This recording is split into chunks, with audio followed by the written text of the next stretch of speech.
Mensuration की question लेकर आया हूँ। इससे पहले मैंने मेंसुरेशन का बेसिक संपूर्ण रूप से क्लियर करवा दिया है और वो बेसिक जो आपकी क्वेश्चनों में काम देगा। तो आज से हम मेंसुरेशन की क्वेश्चन देखेंगे। इससे पहले मैं आपको एक शिक्षा के बारे में शायद बोलना चाह रहा हूँ। जो चीज़ आपको चैलेंज देती है, जो चीज़ आपको चैलेंज देती है वह आपको चेंज करती है, वह आपको क्या करती है, चेंज करती है। तो देखिए प्यारे विद्यार्थियों, आज मैं आपको क्वेश्चनों के बारे में बता रहा हूँ। तो देखिए सबसे पहले त्रिभुज, एक त्रिभुज की भुजाएं 1/2 अनुपात 1/3 अनुपात 1/4 के अनुपात में है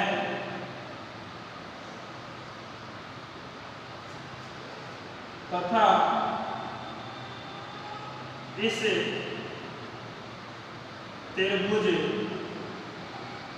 का परिमाप 52 सेंटीमीटर है, 52 सेंटीमीटर है। तो त्रिभुज की सबसे छोटी भुजा क्या होगी? देखिए प्यारे विद्यार्थियों, एक त्रिभुज की भुजाएं हैं 1/2 अनुपात 1/3 अनुपात 1/4 के अनुपात में है। इस त्रिभुज का परिमाप 52 सेंटीमीटर है। तो त्रिभुज की सबसे छोटी भुजा क्या होगी? तो देखिए हम यहाँ भुजाओं को दर्शा रहे हैं।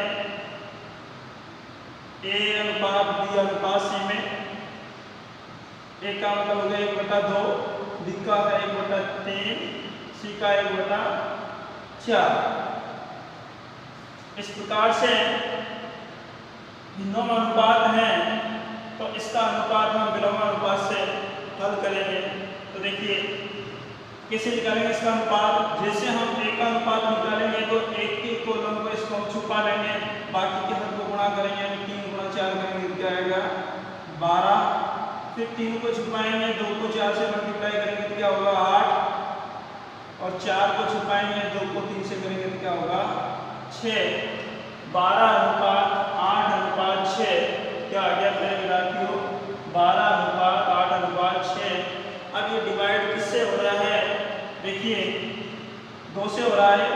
2 × 6 = 12, 2 × 4 = 8, 2 × 6। इनका सम ऑफ कितना होगा? 6 × 4 = 3 13। इन अनुपातों का टोटल कितना हो रहा है? 13। तो हम अब इससे क्या ज्ञात करेंगे? अनुपातों का कुल योग तो कितना 13 हो गया। ये पूछ रहा हमसे इसकी सबसे छोटी भुजा और परिमाप दे रखा है। तो देखिए सबसे छोटी भुजा निकालेंगे हम। सबसे छोटी भुजा, सबसे छोटी भुजा क्या होगी प्यारे विद्यार्थी? देखिए यहाँ परिमाप कितना दे रखा है? 52। परिमाप कितना है? 52 सेंटीमीटर। यानी कि परिमाप क्या होता है? त्रिभुज की तीनों भुजाओं का योग, त्रिभुज की तीनों भुजाओं का योग। और अनुपात क्या है? 13। यानी कि ये भी तीनों भुजाओं के अनुपातों का योग कितना? 13 है। कह सकते हैं हम कुल में कुल का भाग देंगे, कुल में कुल का भाग देंगे। जो पूछ रहा उससे हम क्या करेंगे? गुणा। तो पूछ क्या रहा है हमसे? सबसे छोटी भुजा। तो सबसे छोटी भुजा यानी कि जिसका अनुपात सबसे कम है वही सबसे छोटी भुजा है, और जिसका अनुपात सबसे ज्यादा है वही सबसे बड़ी है। तो यहाँ सबसे छोटा अनुपात 3 है, तो सबसे छोटी भुजा 3 की होगी। तो देखिए 13 का भाग 52 में कितनी बार गया? 4 बार। 4 को 3 से मल्टीप्लाई करेंगे तो सबसे छोटी भुजा क्या आ जाएगी? 3 × 4 = 12 सेंटीमीटर। इस प्रकार से हमने त्रिभुज की सबसे छोटी भुजा ज्ञात की है। देखिए क्वेश्चन नंबर 2, यदि किसी त्रिभुज का क्षेत्रफल 1176 वर्ग सेंटीमीटर है तथा ऊंचाई आधार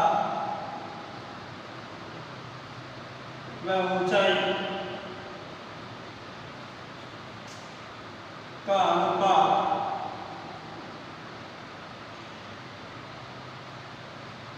3:4 है। 3:4 है तो त्रिभुज की ऊंचाई ज्ञात करो। ऊंचाई ज्ञात करो। यदि किसी त्रिभुज का क्षेत्रफल 1176 वर्ग सेंटीमीटर है तो आधार व ऊंचाई का अनुपात 3:4 है तो त्रिभुज की ऊंचाई ज्ञात करो। तो ऊंचाई क्या होगी? देखिए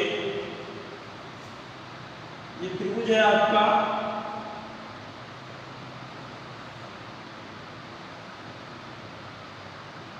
इसका आधार तो 3 बता रखा है, ऊंचाई 4 है, अनुपात में है ऊंचाई कितनी है? 4, 3:4 तो इसको कह सकते हैं 3:4। तो इससे पहले देखिए त्रिभुज का क्षेत्रफल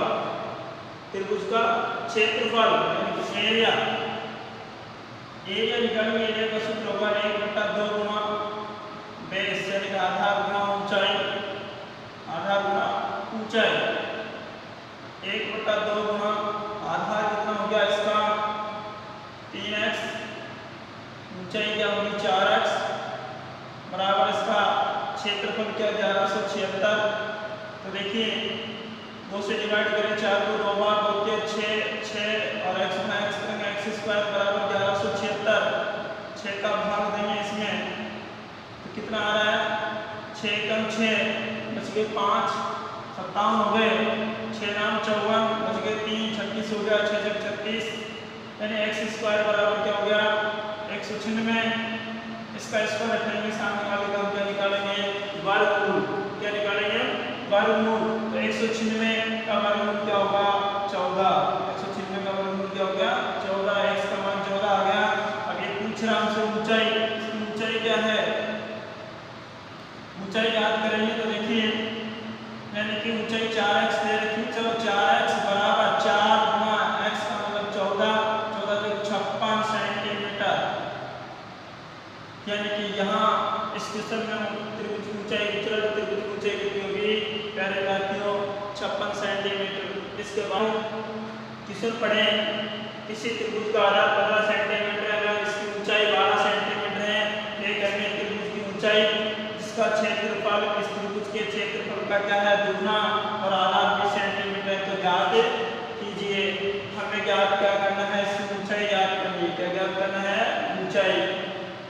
ऊंचाई याद करनी है। ऊंचाई कैसे ज्ञात करेंगे? त्रिभुज यहाँ पे कितने हैं? 2 है। कह सकते हैं फर्स्ट त्रिभुज और सेकंड त्रिभुज,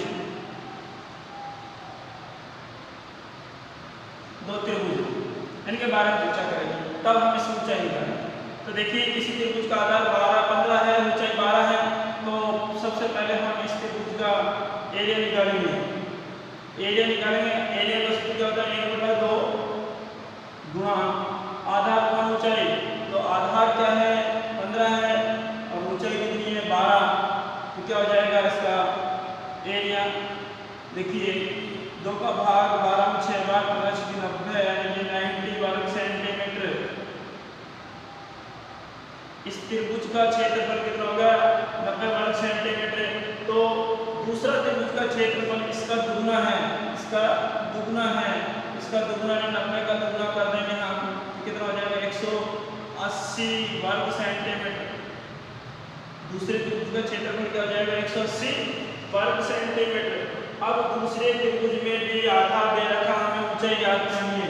आधार दे रखा, ऊंचाई ज्ञात करनी है। तो एरिया निकालने का सूत्र को 1/2 गुना आधार क्या है?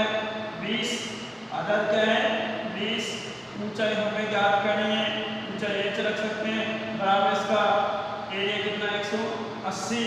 तो देखिए 2 का भाग देंगे 20 में 10 बार और इससे 0 से 0 कट जाएगी तो h बराबर हो गया 18 सेंटीमीटर, यानी कि यहाँ पे ऊंचाई क्या होगी 18 सेंटीमीटर। यानी कि दूसरे त्रिभुज, दो त्रिभुजों में क्षेत्रफल का अनुपात 4:3 है और ऊंचाई का अनुपात 3:4 है, इनके आधारों का अनुपात क्या होगा? तो देखिए इसका एरिया निकालने का सूत्र क्या होता है 1/2 आधार गुना ऊंचाई। एरिया निकालने का 1/2 गुना आधार गुना ऊंचाई। आधार हमें ज्ञात करनी है, ऊंचाई यहाँ दे रखी है और क्षेत्रफल भी दे रखा है। ऊंचाई का अनुपात तो ये है और क्षेत्रफल का अनुपात 4:3, ऊंचाई 3:4 है।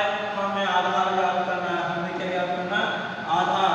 तो देखिए एरिया निकालने का सूत्र लेंगे पहले 1/2 आधार A1 कह सकते हैं, यानी बेस भी कह सकते हैं उसको, या A1 भी गुणा ऊंचाई।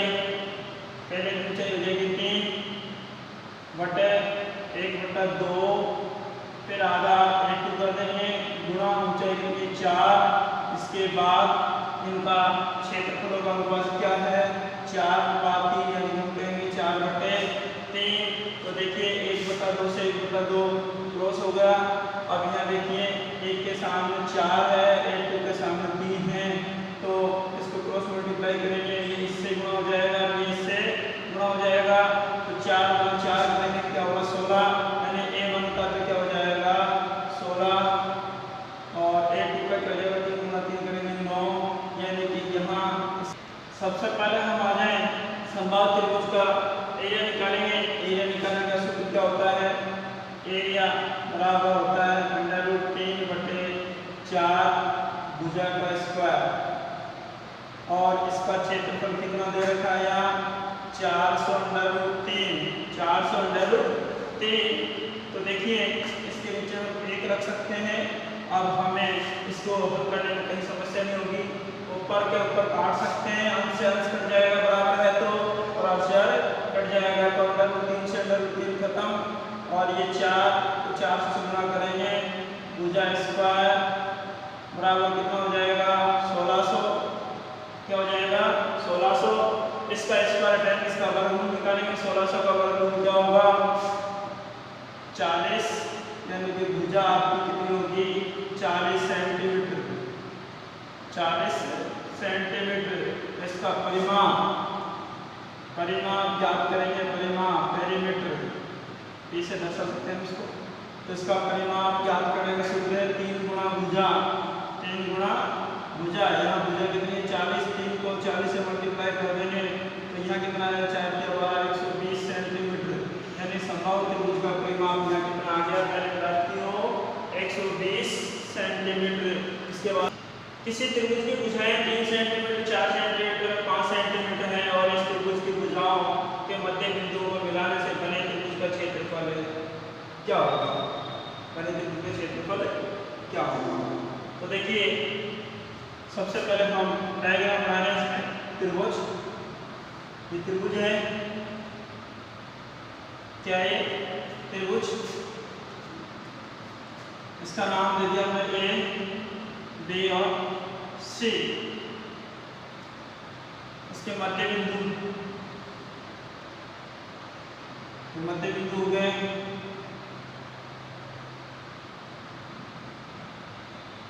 तो यहाँ हमने लिख दिया D, E और F।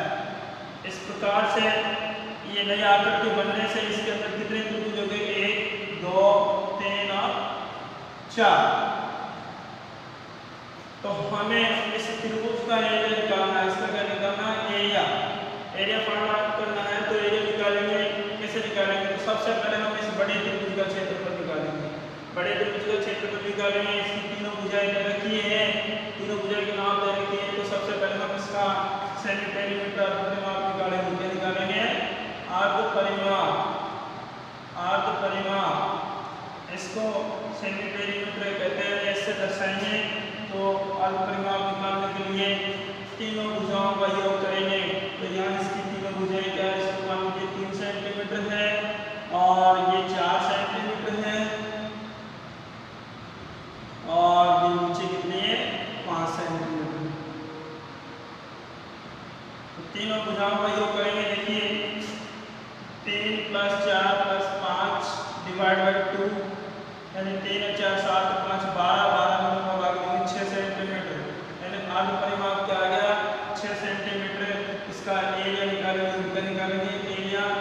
एरिया निकालने के लिए इसका फॉर्मूला हो जाएगा अंडर रूट एस कोष्टक s minus a s minus b और एस माइनस सी, ये इसका एरिया निकालने का सूत्र हो गया।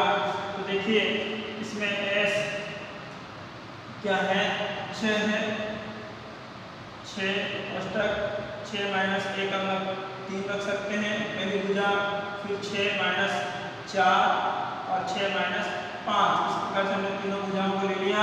अब देखिए इसको करेंगे 6 गुणा 6 में 3 का 3, 6 में 4 का 2, 6 में 5 का 1, इसको मल्टीप्लाई करेंगे कितना हो गया 6 के 18, 18 36, 36 से 36, अंडर रूट के अंदर क्या 36 है, इसका मतलब 36 का हम क्या निकालेंगे वर्गमूल, 36 का वर्गमूल क्या होगा 6 सेंटीमीटर, 6 वर्ग सेंटीमीटर।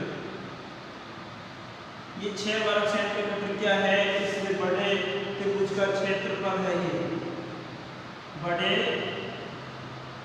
त्रिभुज का क्षेत्रफल, बड़े त्रिभुज का क्षेत्रफल है। अब हमारे पास में बड़े त्रिभुज का क्षेत्रफल आ गया, हम छोटे त्रिभुज का क्षेत्रफल निकालेंगे आसानी से, क्योंकि ये जो त्रिभुज बना है इसमें इसको 4 समान भागों में बांट दिया था, हम इसमें क्या करेंगे 4 का भाग देंगे। हम लिख सकते हैं छोटे त्रिभुज का क्षेत्रफल, या कह सकते हैं मध्य बिंदुओं से, बिंदुओं को मिलाने से बने त्रिभुज का क्षेत्रफल भी बोल सकते हैं, या छोटे त्रिभुज का क्षेत्रफल। तो इसमें 6 में हम 4 का भाग देंगे, 2 3 6 2 2 4, 3/2 वर्ग सेंटीमीटर, यानी कि इस त्रिभुज का क्षेत्रफल क्या है 3/2 वर्ग। देखिए प्यारे विद्यार्थियों, किसी समबाहु त्रिभुज के अभ्यंतर के किसी बिंदु से तीनों भुजाओं की लंबित दूरियां 3 सेंटीमीटर, 2 सेंटीमीटर और 5 सेंटीमीटर, तो इस त्रिभुज का परिमाप क्या होगा। तो देखिए सबसे पहले हम डायग्राम बनाते हैं। देखिए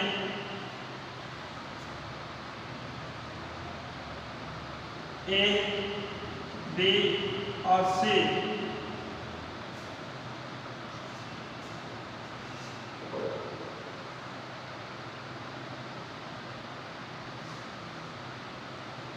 इस तरीके से इनकी माध्यिका हमने खींच दिए और नाभिक दूरी हो जाएगी।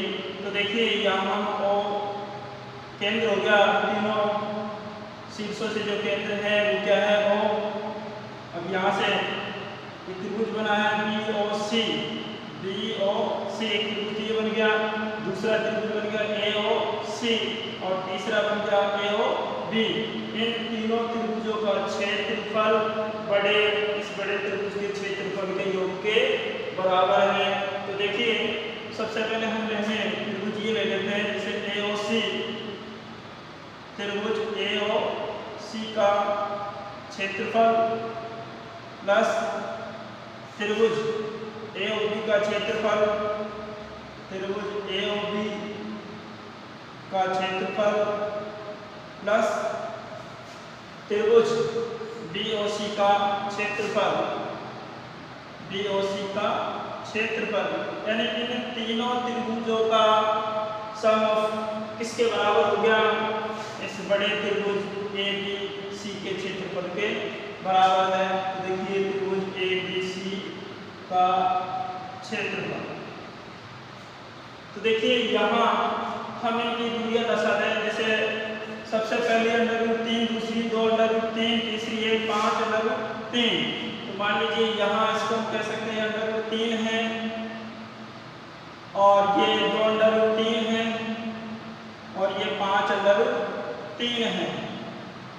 और समबाहु त्रिभुज की तीनों भुजाएं क्या होती है समान, तो हमने तीनों भुजाओं को क्या दर्शा दिया, यानी x नाम दे दिया।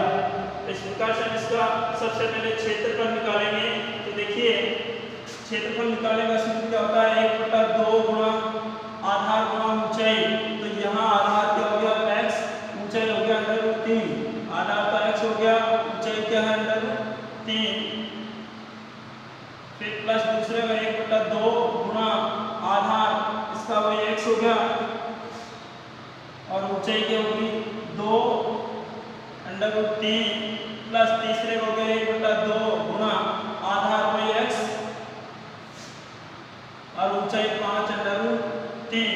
इस प्रकार से हम आगे यानी तीनों बाई हो गए तो मुझे किसी का क्षेत्रफल का सूत्र क्या होगा √3/4 भुजा स्क्वायर। भुजा यहाँ x है, भुजा क्या है x, तो हम x का स्क्वायर कर देंगे। तो देखिए सबसे पहले इसमें कॉमन क्या है उसको देखें। यहाँ 1/2x है, यहाँ 1/2x है, यहाँ 1/2x है, तो तीनों में से 1/2x को बाहर ले लेंगे। 1/2x हमने बाहर ले लिया, अंदर यहाँ क्या बच जाएगा √3 प्लस फिर ये बाहर आ गए यहाँ बच गया 2/3, फिर यहाँ क्या रहेगा 5/3 और ये होगा √3/4x²। तो आगे देखिए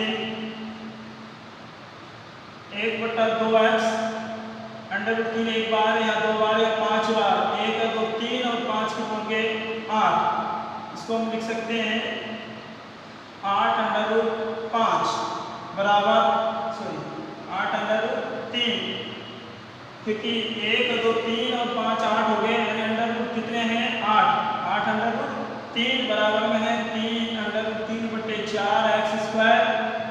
अब हम अंश से अंश काट सकते हैं और होशियार, जैसे अंश में ऊपर यहाँ √3 है तो √3 से 3 गया, नीचे देखेंगे हम जैसे पहले ऊपर काट सकते हैं x का भाग स्क्वायर में देंगे तो स्क्वायर कट गया x रह गया, और यहाँ 2 का भाग इसमें 4 में देंगे कितनी बार गया 2 बार, और 2 को फिर से गुणा करेंगे 8 से, तो x बराबर क्या हो गया 8 × 2 = 16 सेंटीमीटर।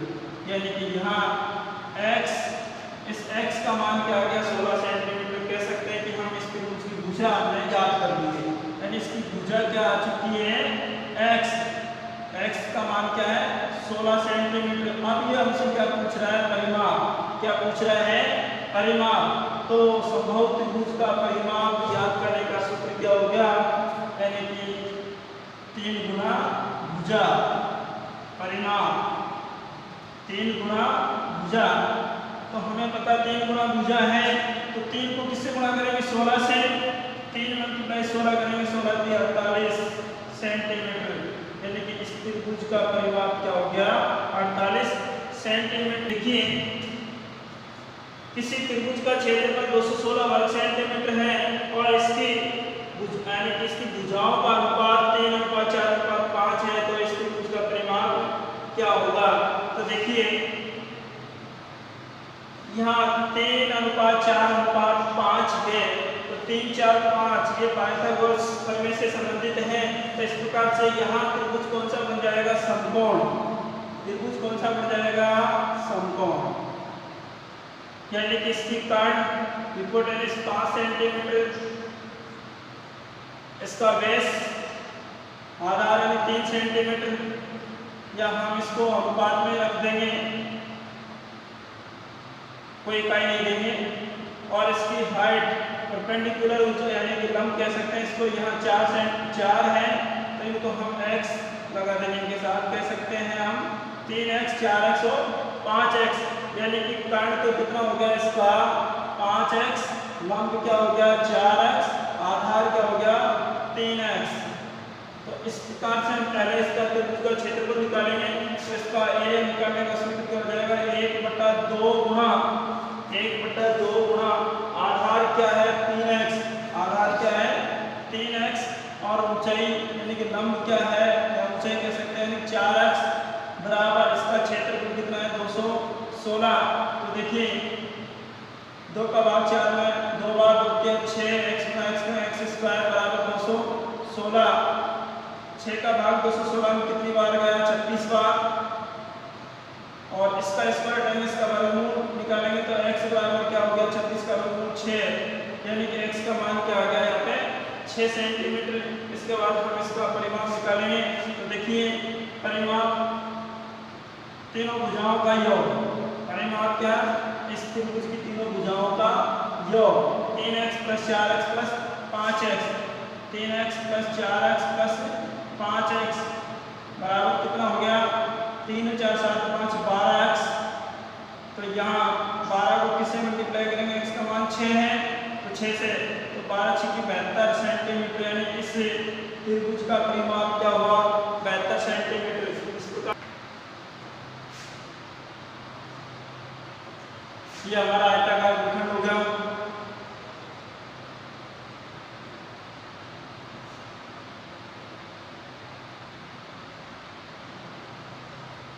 इसकी चौड़ाई, भूखंड की चौड़ाई इसकी लंबाई की क्या एक तिहाई है।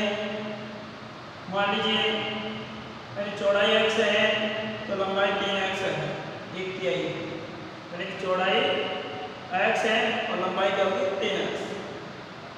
भूखंड की परिमिति 120 है तो इसकी लंबाई क्या है, तो परिमिति पेरीमीटर या परिमाप निकालने का सूत्र क्या होता है 2 गुणा औसत लंबाई प्लस चौड़ाई होता है। तो देखिए 2 गुणा लंबाई कितनी 3x, चौड़ाई x और परिमिति इसकी यानी परिमाप 120 है। 3 में 4 4 दूनी 8, x बराबर 120, 8 का भाग 120 में 15 बार, x बराबर 15, 15 8 120, यानी x का मान कितना हो गया 15। तो इसकी लंबाई 3x है, तो लंबाई क्या हो जाएगी इसकी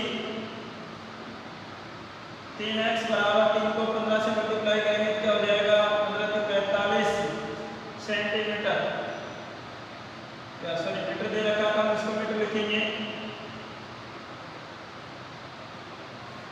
इस प्रकार से ये आयत है। सबसे पहले किसी ने एक बात पढ़े हैं, एक आयताकार मैदान की लंबाई और चौड़ाई क्रम से 120 से 50 मीटर है। इस खेत के विकर्ण के अनुदिश 5-5 मीटर की दूरी पर लड़के खड़े होते हैं, तो विकर्ण के अनुदिश कितने लड़के खड़े होंगे। तो देखिए सबसे पहले आयत हो गया हमारा, यानी आयत 120 मीटर लंबा है और 50 मीटर चौड़ा है। तो विकर्ण डायगोनल